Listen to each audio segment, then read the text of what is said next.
So first thing, I just want to say that we've got about 95% completion of the homework assignments now across everybody. So, I'm actually really pretty pleased, and especially on the last couple of assignments, most of you have actually done a really good job.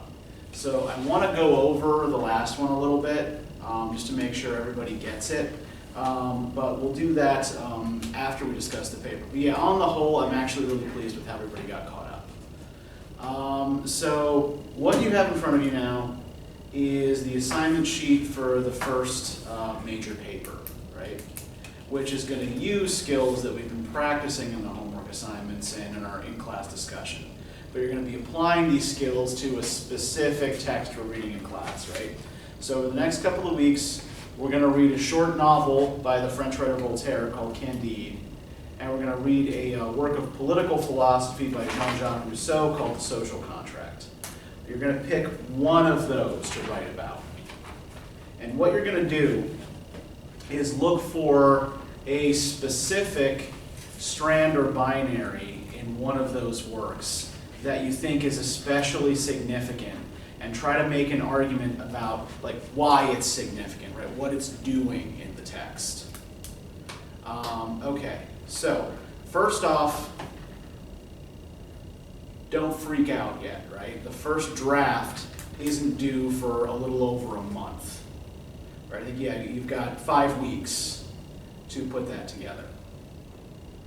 But I want you to have this before we start reading these texts, so that you have this in mind while you're doing the reading, right? While we're discussing these. Okay, so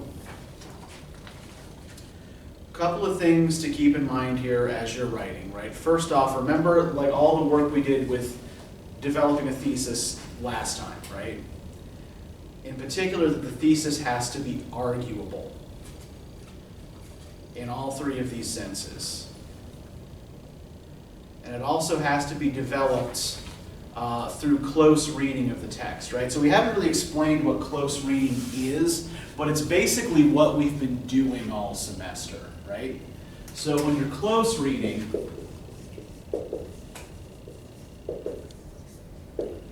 essentially what you're doing is reading a text with very close attention to nuances in language, to ambiguity in language, and to basically what you're doing is looking for interesting patterns in language, right?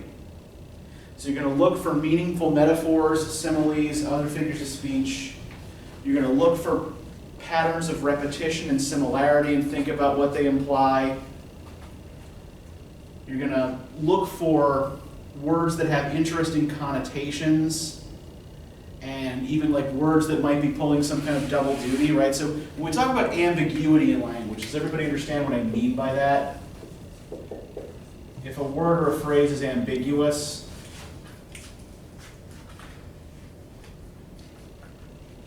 okay, so when we talk about ambiguity, what we're talking about is potential multiple meanings, right? So, I'm trying to think of a word off the top of my head that expresses this. So, can anybody think of a word that means more than one thing, that has multiple different definitions?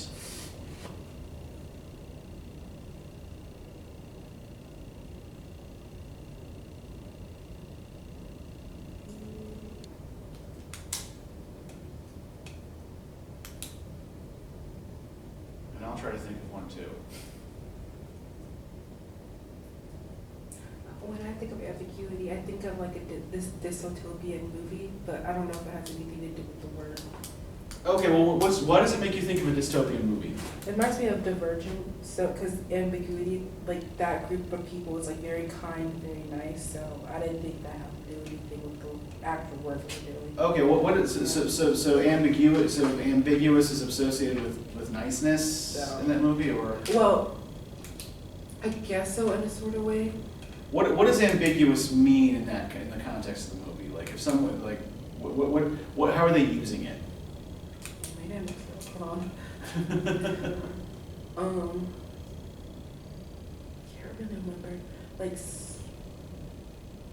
smart, intelligent. I don't know, but I Okay. forgot. I totally Okay, forgot. so if I use the word dog in a sentence, right? So dog can be a noun or a verb.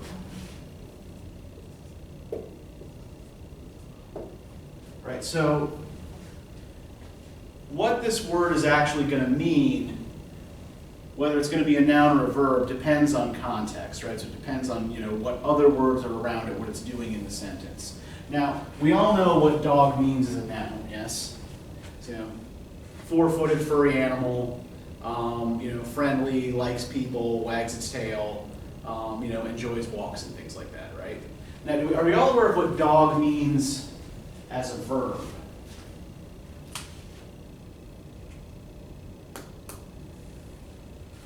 If you're dogging someone's footsteps, for example.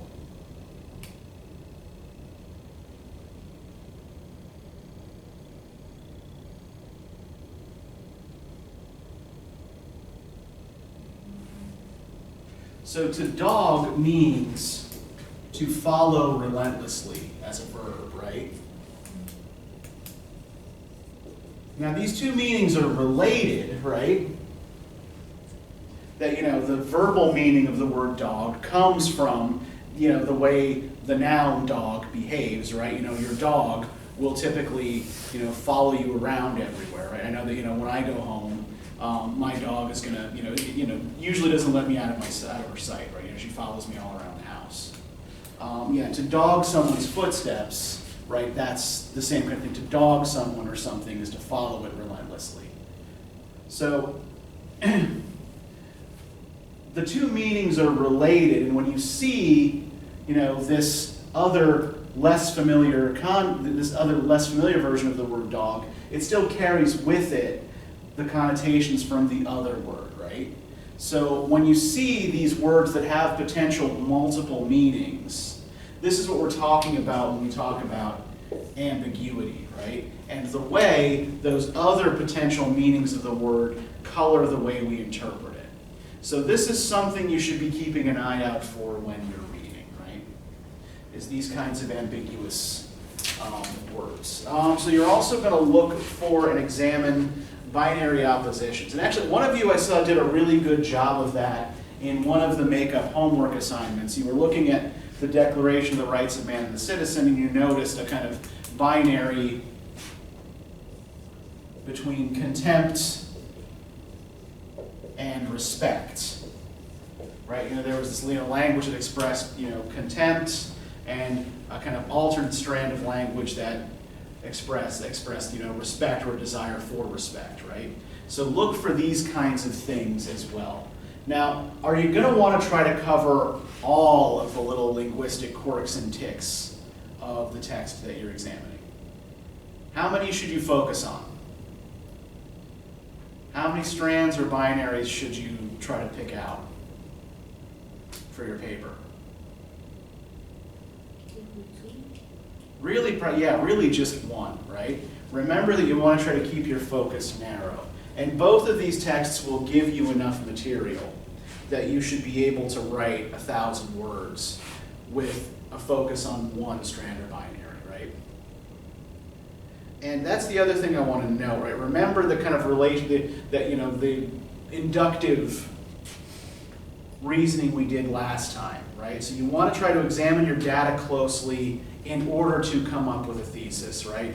Don't come up with a thesis first and then try to impose it on what you're reading, right? Let the thesis grow out of the reading that you're doing. Remember that seems to be about X, but it's really about Y formulation when you're trying to come up with your thesis, right? Okay, this is the surface interpretation, this is what it looks like is going on, but this is what I think is going on underneath that. Remember to connect each claim you make to the evidence that you used to make the claim by giving me the warrant, right? Always explain the logical connection, right? Remember that I am not a mind reader. I do not know how you drew this claim from this evidence, so always explain to me what the connection is, right? Think of it as a service to your reader. And each paragraph should start with a claim that you're going to test against a piece of evidence, right? So set up your claim, give me the piece of evidence from which you drew the claim, and then give me that warrant, right? And how it relates to the bigger topic.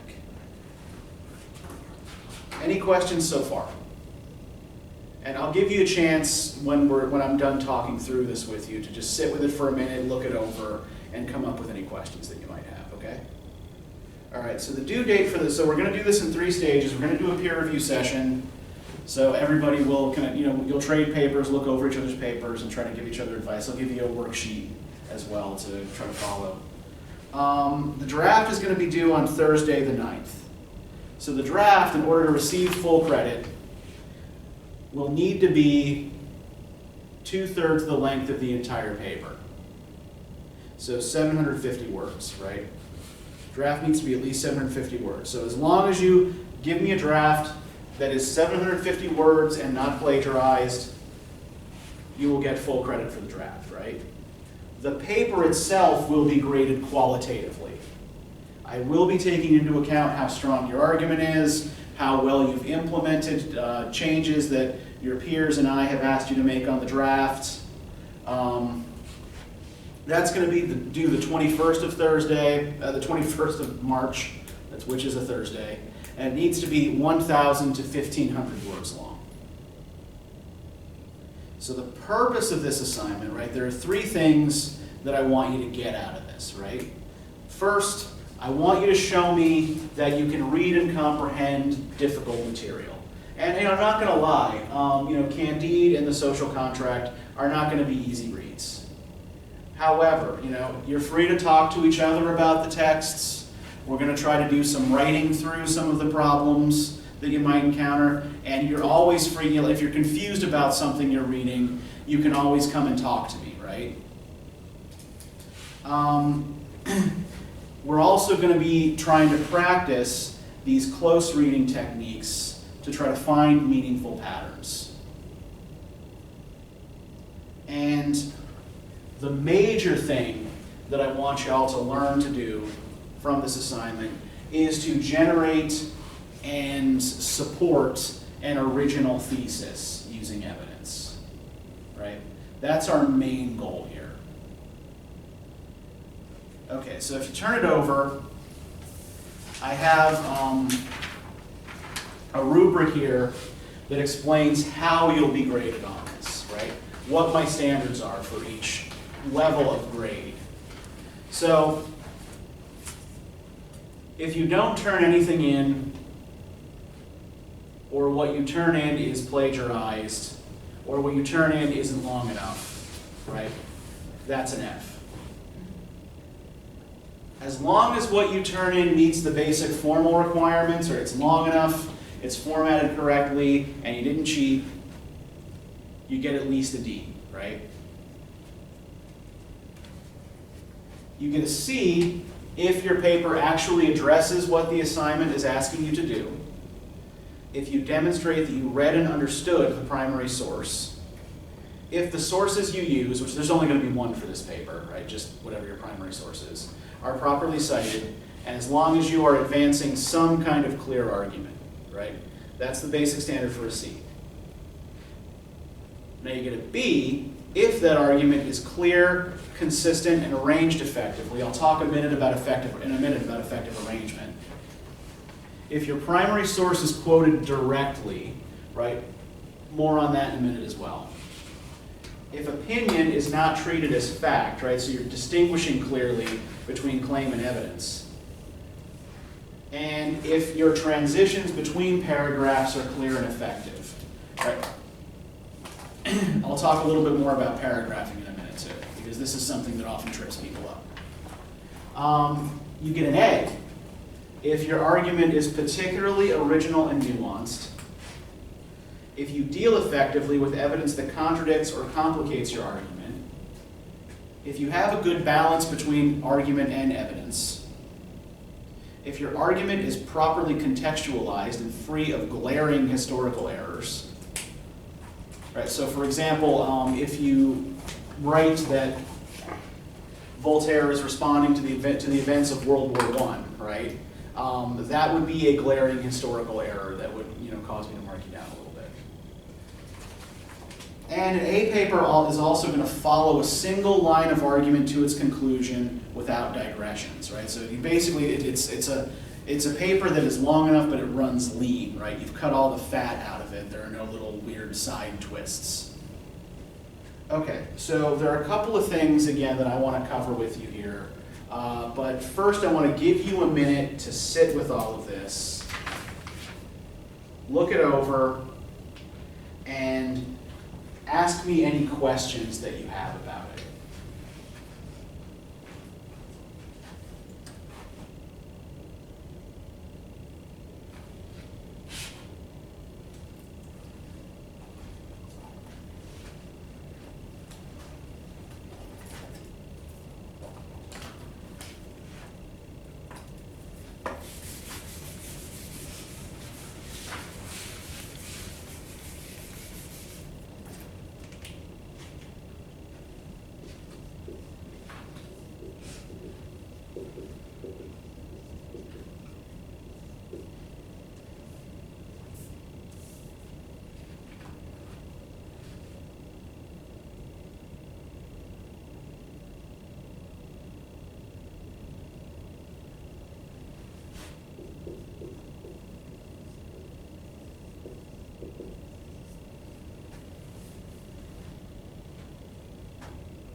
See a couple of you scribbling down some stuff. Does anybody have any questions?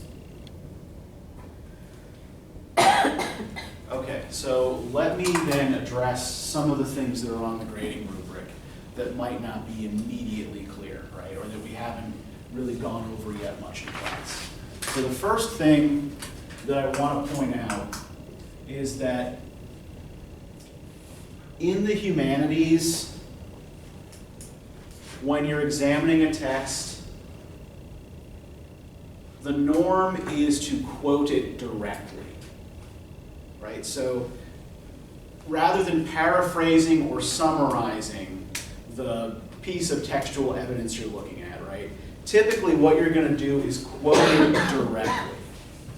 Now, we do this for a couple of reasons, right? One, it lets me see exactly where you're getting your idea from. And it also gives you something there to analyze. It shows me how you are picking apart the language of the quote and actually analyzing the quote, right? Now, there are a couple of things I want to note about effective quoting, right? One, right, you do want to quote directly, but you also want to quote sparingly. By this I mean, right, like if you're, say, if you only require, say, 1 or 2 sentences from a paragraph to make your point, don't quote the whole paragraph, right? Quote the part you need, but also make sure that you're not taking it out of context, right? Make sure that you're quoting fairly. The other thing you want to make sure, the other thing to note is when you quote, a quote of less than 4 lines just stays in line with the text, right? A quote of more than 4 lines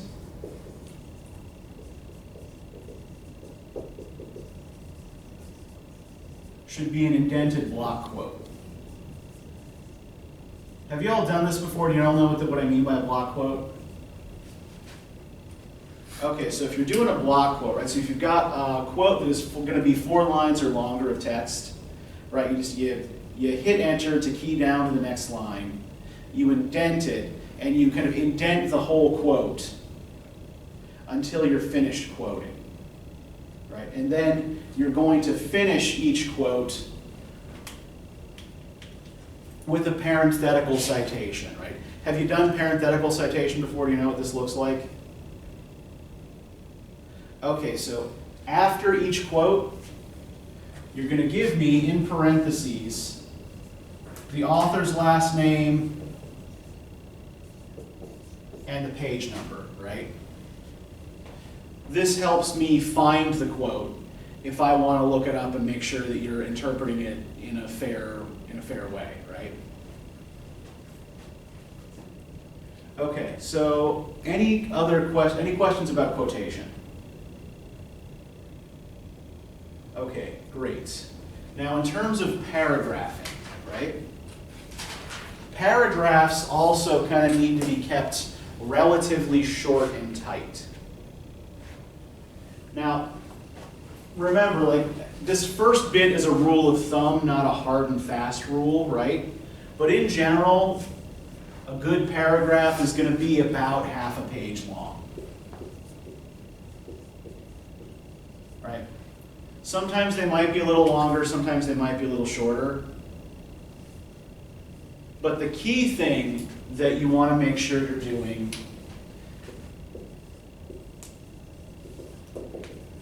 is that when you write a paragraph, you are sticking to only one main idea, right? If you have a paragraph that's going on for 2 pages, this means you're probably trying to cover too much ground with it, right? There are probably multiple ideas in there that you're trying to run with, and it's probably better to just kind of separate each of those out and give them their own paragraph, right? So the reason we write paragraphs instead of just big, block chunks of text is essentially to help your reader, right? You're signposting for the reader that you're moving on to a new idea. Or you're moving on really for our purposes, like moving on to the next stage of your developing thesis, right? So any questions about this? Okay, so the last thing I want to cover before we get back into the material from last time is arrangement. So I noticed that a lot of students, typically when they're drafting especially, will kind of arrange their paragraphs just kind of like in the order in which the piece of evidence occurs in the text they're reading, right? So, you'll take your pieces of evidence and you'll just arrange them in the order they occur in Candide, right? I understand why people do this, right? This is the order in which you encountered each piece of evidence, but it's not the most effective way to arrange an argument. So what you want to try to do is break up the order of the text. Now, this does not mean that you should do this randomly, right? You shouldn't just kind of take every piece of evidence you got, throw it in a hat, shake it up, and see what you draw first, right? Instead, start with your second best or second strongest piece of evidence. Make that the subject of your first body paragraph. Why should you start with your second best piece of evidence?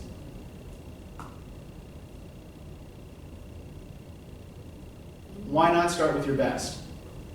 I guess if you put the best towards the end, it helps wrap everything back up with more context when you get to the conclusion. Exactly, yeah. You want to save your best argument for the end of the paper, right? Because if you start with, if you start with your ace, right? If you play the ace first, that means you're playing with a weak hand for the rest of the game, right? So start with that second best piece of evidence to draw the reader in. And yeah, and finish with your best piece of evidence.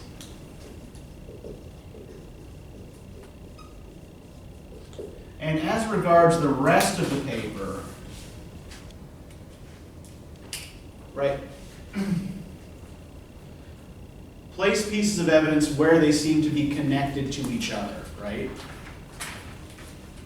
Make sure that you're connecting each paragraph to the one that came before it and to the one that's going to come after it.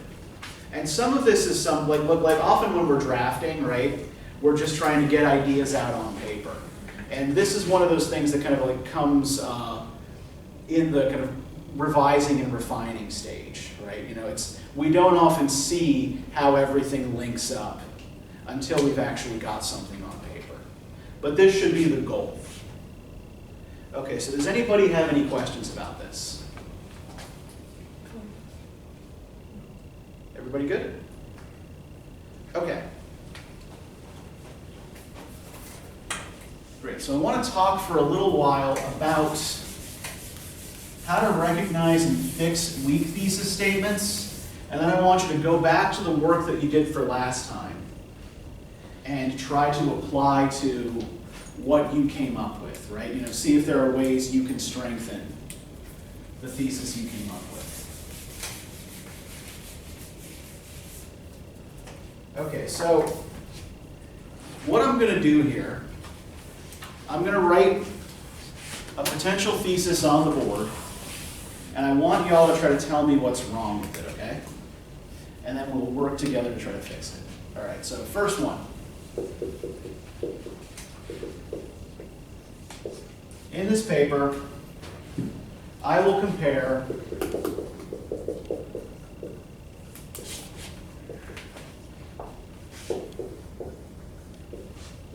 the Beatles' early pop singles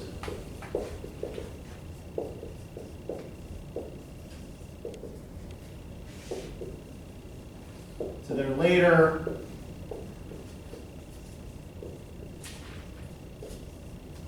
more adventurous albums, right? Yeah, I know. Old white people are always going on about the freaking Beatles, right? What's wrong with this thesis? Okay, what's too obvious about it? Pardon? Like you already telling your reader what is my reading. Yeah, which, I mean, a thesis should do that. A thesis should be forecasting to the reader what the argument you're going to make is, right?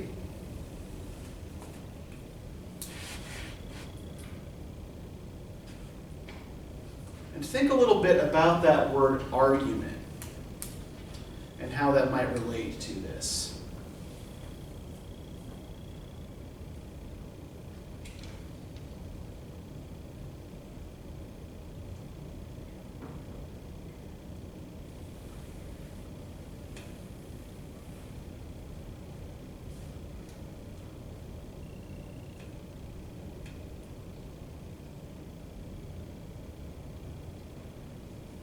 Is there any argument here?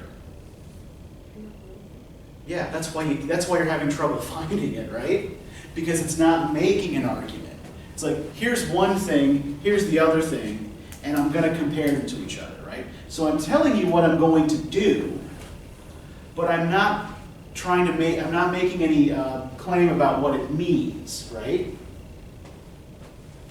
So let's think about how we might fix something like this. So let's try to pick apart the language we've got here. Is there an assumption about the Beatles' music and about the difference between these two phases of their career embedded in this? Is there an implied assumption here? Okay, so what am I implying about these two phases of their careers? The early pop singles to the more adventurous, their later more adventurous albums. Uh-huh. Yeah. So what am I saying about these two stages of their career relative to each other? I guess the earlier stage was like Yeah, so yeah, that's good. Yes, the implication I'm making here is that the early pop singles aren't adventurous, right? That they're kind of by the numbers. So what I could do with this is try to dig into it and interrogate that idea, right? Well, one thing I might think about is ways in which those early pop singles actually are adventurous, right? Because, I mean, you know, they sold a ton of records for a reason, right? And it didn't sound like anything else on the radio at the time. So,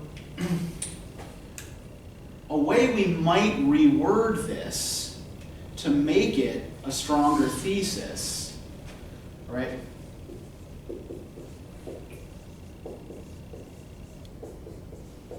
Well, the Beatles' later albums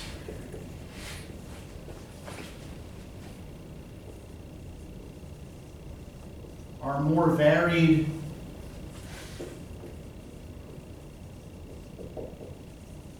and musically adventurous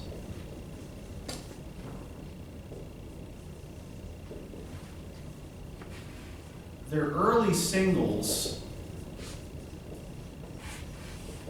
combine British and American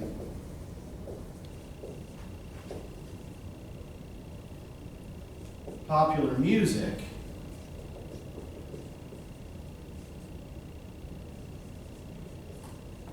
in a way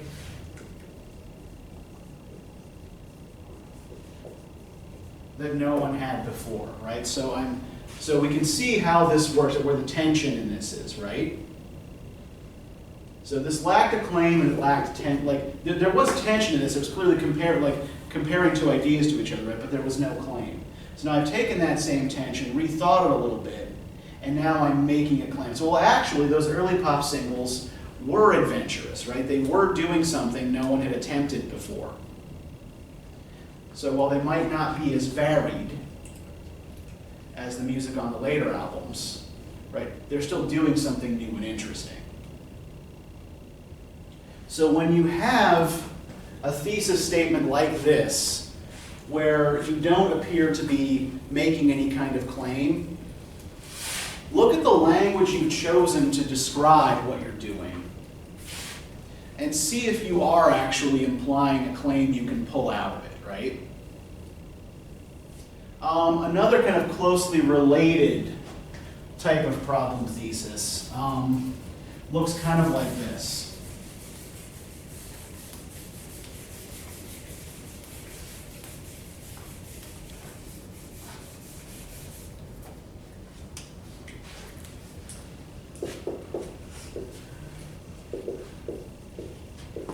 All right, the main problems with pop music are repetitiveness,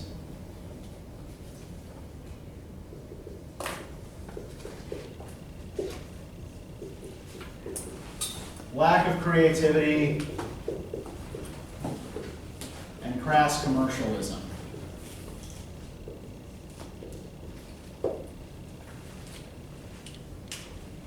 So it's kind of making a claim, right? But what do we know? What form does this take? What do we have at the end of this?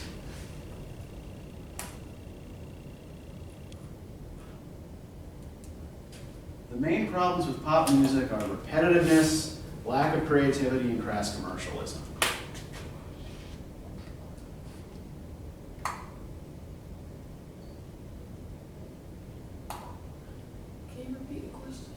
Yeah, so if we look at the end of this sentence, right? What form does this take grammatically? What do we have going on here? The main problems with pop music are repetitiveness, lack of creativity, and crass commercialism.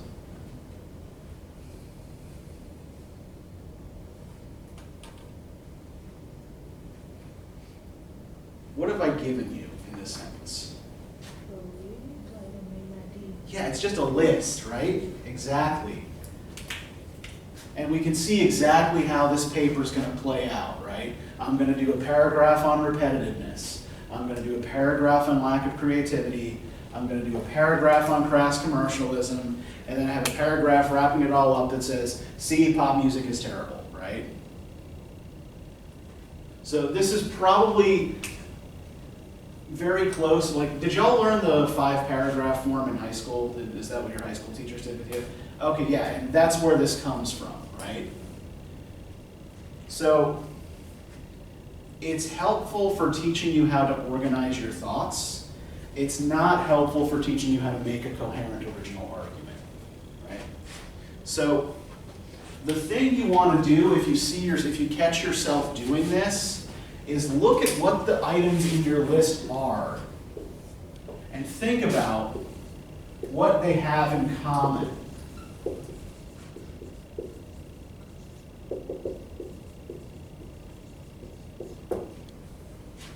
Right, there's a reason you chose these 3 items. So if you can find the idea that links them together, you can come up with a genuine arguable thesis, right? So if I'm looking at this here, so the problems are repetitiveness, lack of creativity, crass commercialism. So what I might come up with here, like I think that the argument that I'm really trying to make here has more to as this as its root cause, right? That the commercial nature of pop music, right? The need to sell albums, singles, merch, concert tickets, that drives the other problems, right? So I could say something like,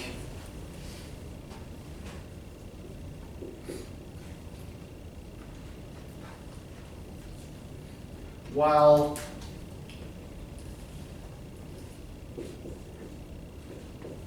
less popular musical forms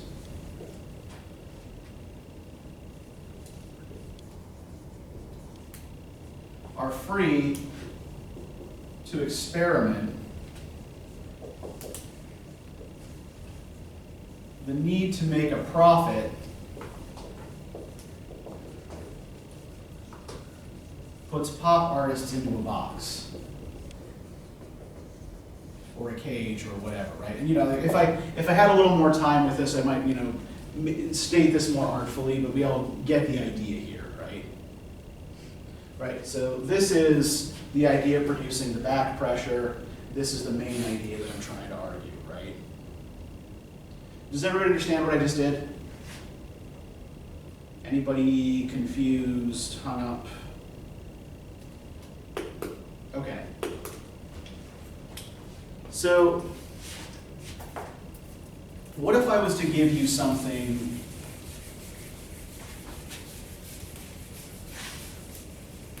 like this? And as I write this on the board, think about the definitions I've given you of a good thesis statement and what it does, right? So, despite many setbacks,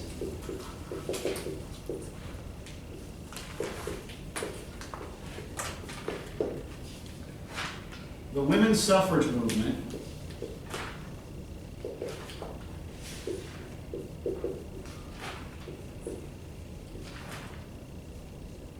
succeeded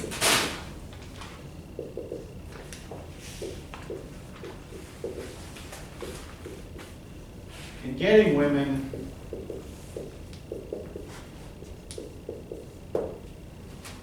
the right to vote. What's wrong with this? Why is this a bad thesis?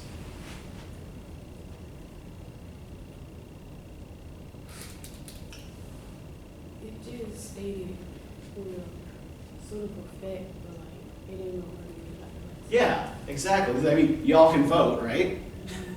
So this is a fact, right? This is not open to dispute. So what might we do with this to come up with something that is arguable?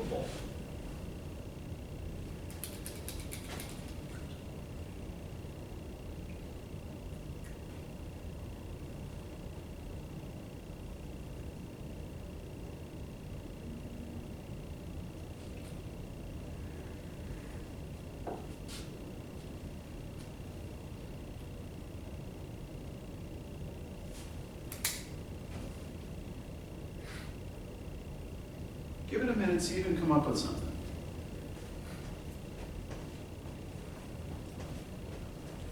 The question was, what do we do to get it arguable? Yeah, what could we do with this to make it into something Okay. arguable, right? So we can't simply take the idea as is, right? We're going to have to find something in it that there's a question in somewhere, right?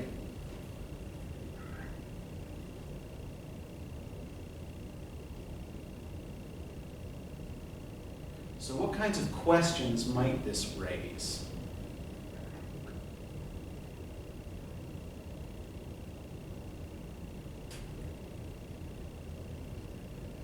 We can start by explaining or trying to pick apart the certain setbacks.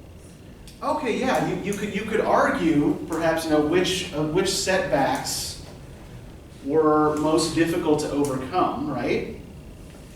So yeah, you could excuse me, be more specific about that part of it and make a claim about a specific setback, right? That okay, that the most important setback they needed to overcome was excuse me, say male stereotypes about the female brain or something like that. You could also interrogate the fact itself, right? And whether there's something in there that you can question. So if we look at, for example, the successes of the women's suffrage movement, did they succeed in getting, say, all American women the right to vote at the same time? So that's another thing you could put some pressure on, right? You could think about something like, okay, why, for example, why did married white women get the right to vote first, right? And then try to work that into a claim. I'm sorry, I breathed in something that is not agreeing with my throat.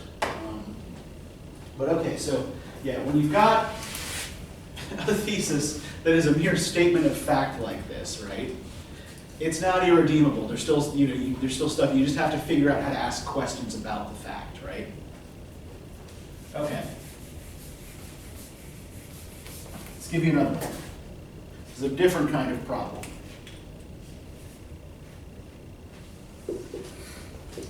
The commercialization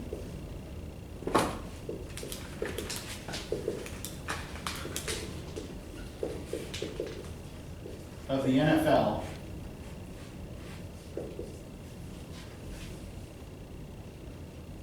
is a violation of football's true spirit of competition.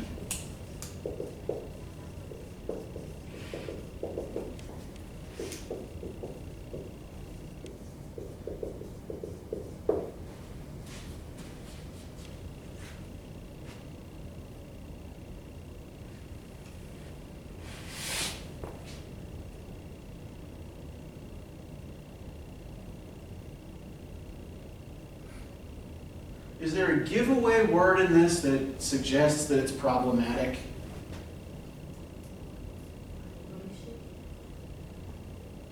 Okay, violation maybe, right? But there's an even bigger giveaway word that, maybe this is a position that I haven't considered very closely and I'm not willing to budge on. True. Yeah, exactly, true.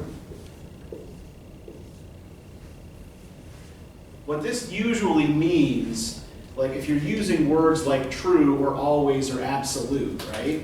This usually suggests that you're arguing from some kind of personal conviction or belief rather than making a fact-based argument, right?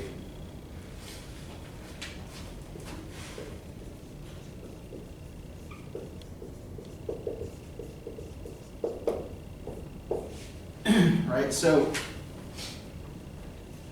this is telling the reader more about what I believe about football. And I personally don't give a shit about the commercialization of the NFL. I don't even like football. But a sentence like this tells the reader more about your personal beliefs than it does about the ostensible subject of the paper, right? You're telling them how you feel about it, but you're not really making an argument about it. So, what can we do to fix this? What might we do instead?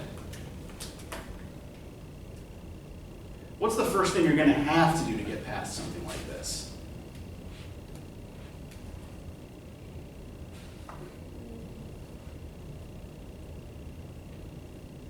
What are you going to have to be willing to put aside? What do you feel about it? Yeah. You're going to have to be able to put aside your feeling, right? Whatever your gut feeling is, and look at it objectively. And, one thing that you might notice is that, oh, hey, actually, the whole structure of the game of football is kind of ideally placed for inserting commercial breaks, right? Because, play stops so frequently, as opposed to, like, say, a game of basketball where play is continuous, right? Unless somebody calls a timeout. We might make the argument that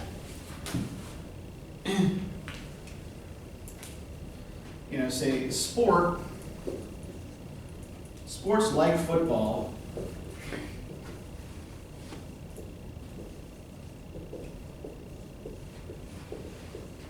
claim to prioritize fair competition above all else.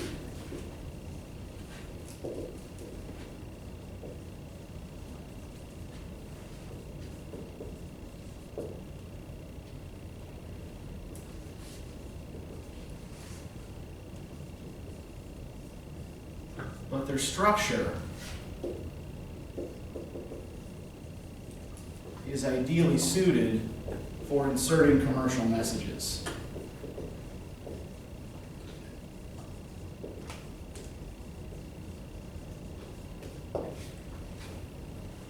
So I've questioned this knee-jerk belief response, right?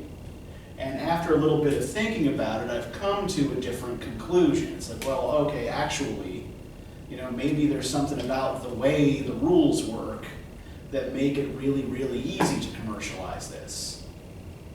You might also be able to make an argument, for example, about, big market teams versus small market teams, right? Why are, say, the Patriots able to snap up most of the best players while, a small market team like, say, Jacksonville can't, right? These kinds of, budget concerns that affect competition. So there are a bunch of different ways you can go with this, right? But the point is, like, you first have to question what's motivating your own kind of personal conviction here, right? Okay. Last one. And then we'll get back to what you all came up with last time and let you kind of work on that a little bit. So,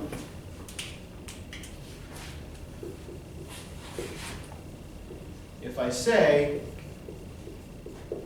the Supreme Court's overturning of Roe v. Wade presents problems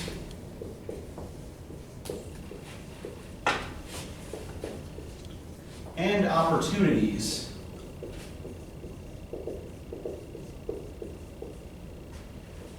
for supporters and opponents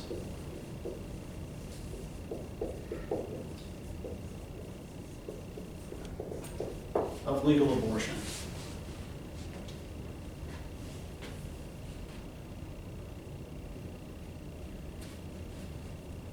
What's wrong with this?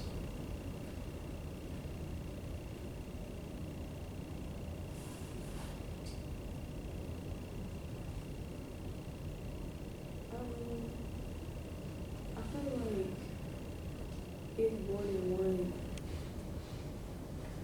Can you say that a little louder, please? I feel like it's more than one sort of thing going on, because you got supporters in the whole versus problems and opportunities. Yeah.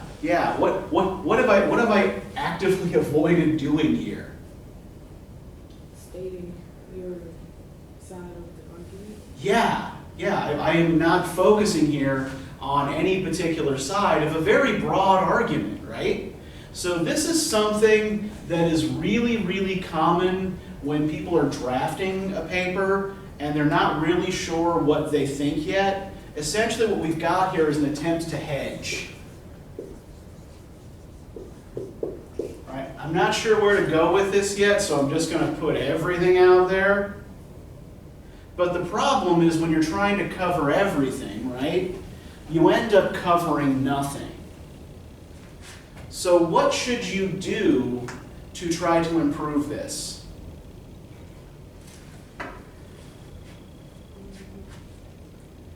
I guess pick the staff that got the most evidence and that can be supported and focus on that issue first. And well, I think you're getting there. But I think how many of these sides? I've got basically like 4 different possible positions here, right? How many of those 4 possible positions should I be focused on?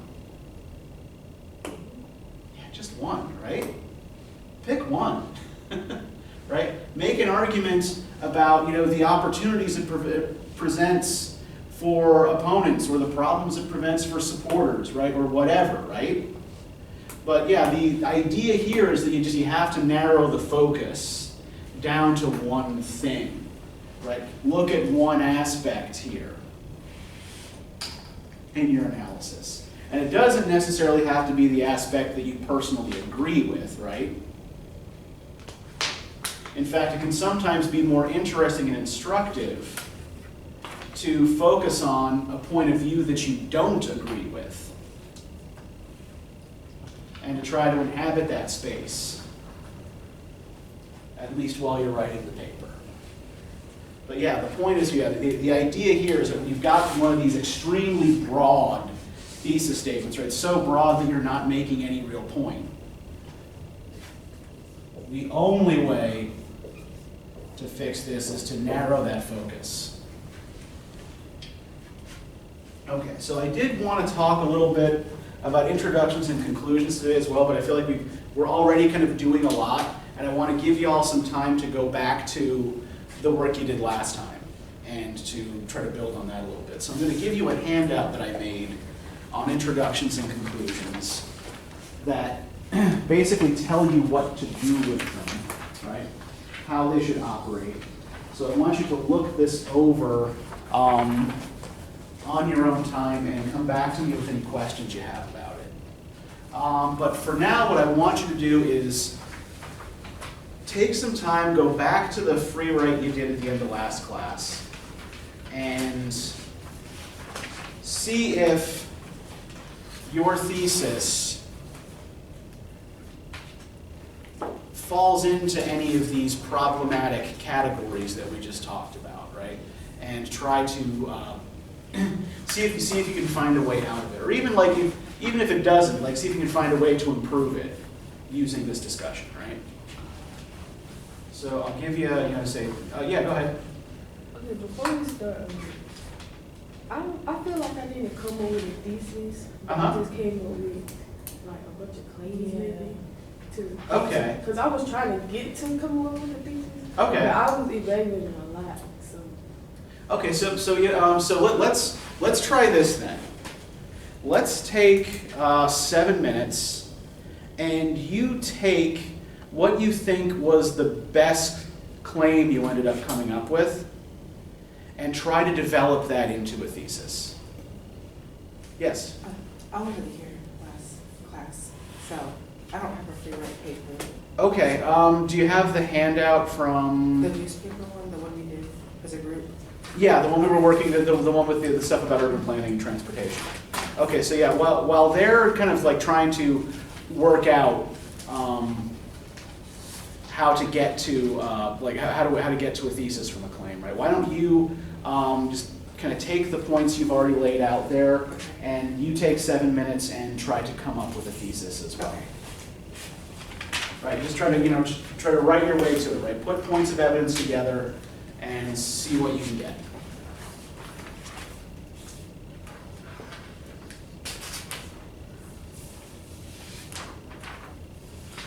And this is actually a valuable thing to think about in terms of free writing too. Sometimes a free write is going to lead you to another free write, right? It's like, okay, this is the best idea I came up with. I'm going to try to work a little bit more with that.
Bless you.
another 2 minutes.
Okay, so that's time.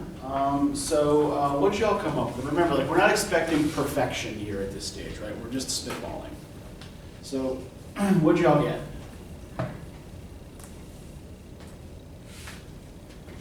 Don't all jump up at once. Okay, Shaquille, go ahead. I know urban studies, suburban areas have evolved a lot over the years. Many people in suburban areas think that it's still allowed for it to be done. Okay, can you say that a little louder? I'm sorry, it's just when you have a very quiet voice. I can't always hear you. Although urban and suburban areas have evolved a lot over the years, many people in suburban areas think that it's still allowed for it to be done. Okay, so I think you've got a good starter. You're making a clear separation between things that are going on in urban and suburban areas, right? So what would you need to do to make that a stronger thesis?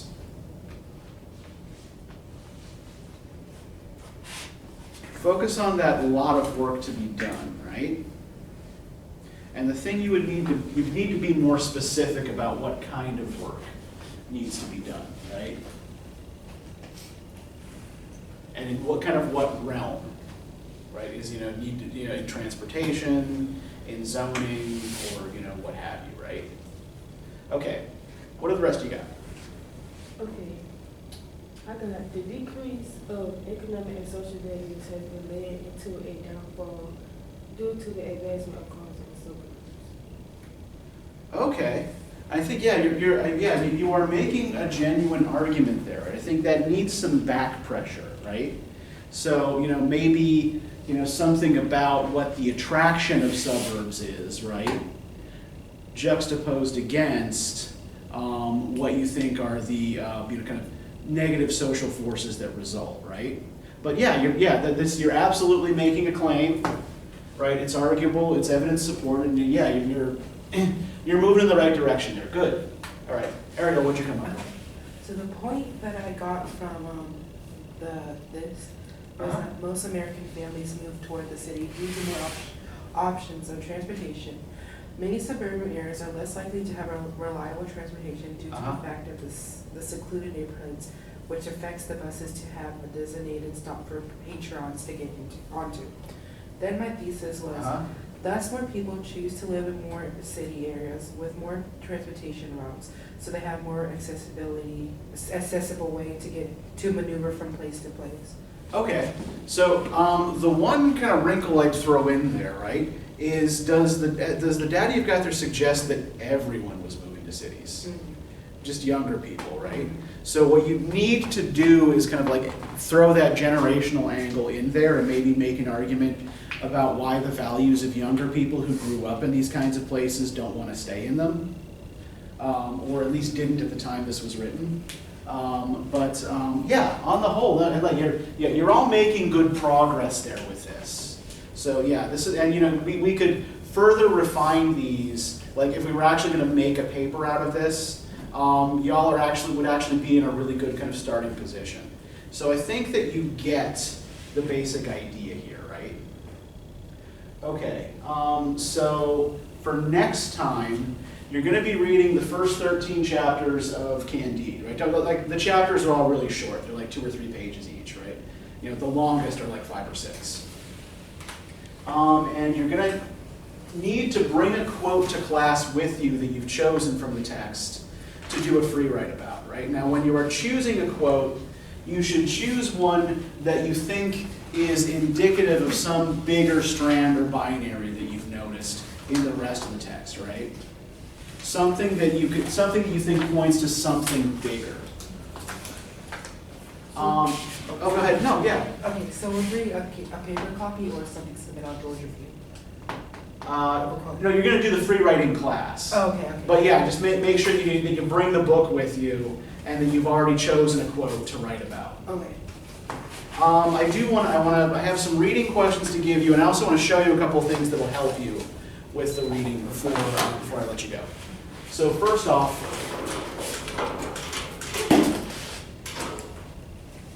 if you go to Georgia View, and we wait, here we go. And right here in the content browser, right, the first thing is a folder that's labeled Voltaire Candide, right? So if you click on that, there are 2 resources here that can help you understand things that are going on in the novel, right? So the first is an article from the Stanford Encyclopedia of Philosophy that explains the issue that Voltaire is reacting against, right? So he's reacting against an opinion expressed by this other writer, Gottfried Wilhelm von Leibniz, which is just a hell of a lot of fun to say, right? Just toss that around, but Gottfried Wilhelm von Leibniz. And wait till you see a picture of this guy, very impressive wig. The other resource here that I have for Candide is a BBC radio podcast. It's about 40 minutes long.